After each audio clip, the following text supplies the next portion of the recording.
The title, Loving the Void, is twofold. The void being the unknown this year, 2020, for a lot of you, as well as I, handed us a lot of interesting unknowns. We're trying to wrap our heads around it currently. It's still ongoing. Life goes on. It continues, even as you watch this. We resume. So we got to deal with it. But yeah, this is definitely throwing us for a loop. The void, the big mystery. I think that's probably been the biggest fear, right? Death, fear of death. Isn't that the reason why most religions fight? Fear of death. If you have a different view of death and the afterlife than mine, then it almost, challenges my beliefs, crumbles that. So it's like, what do I believe in? Fear in general. Fear is a killer. That's what they say. So, yeah, there's that aspect.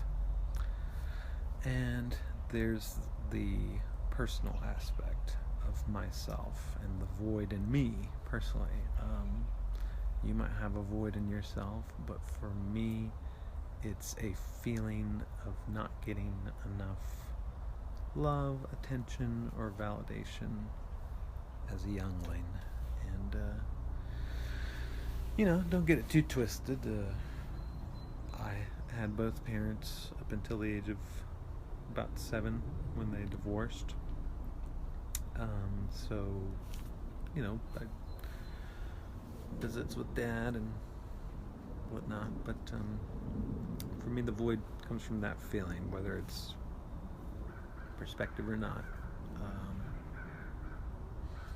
And I haven't been through therapy, probably should go. But for me, a lot of my life has been processing this world through art. That's been my first expression.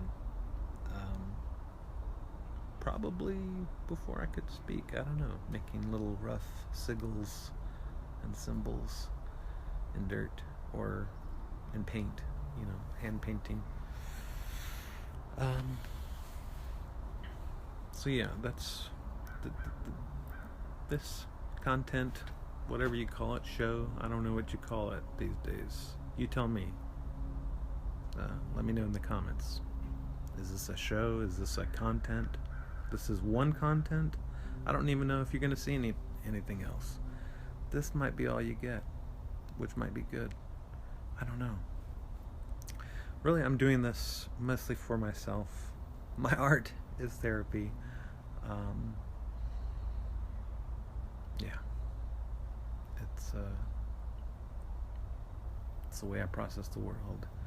And it's the way I've processed that void in me.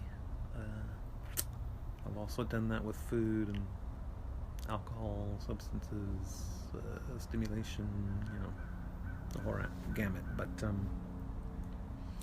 so yeah, the show is about the external macro void that we all of us share in that, and then of course the personal void that I have, which might be what makes me an artist. I don't know. You might have it in yourself. Other people have it. Other people might go through therapy for it, or self-help, self-care, which is actually a new thing for me. I am a new father, and was really content to just hate myself and carry on like everybody else until I had a child 3 years ago. Having a child kind of blew my head wide open as much as you can. It's akin to a psychedelic trip in that you look at everything differently and you start looking at yourself differently and realizing you're a model for this person now, this young little person. And I don't want this young little person to hate herself like I have hated myself for most of my life, or had such low self-worth, or depressing feelings. Not depressed my whole life. Bouts of depression occasionally.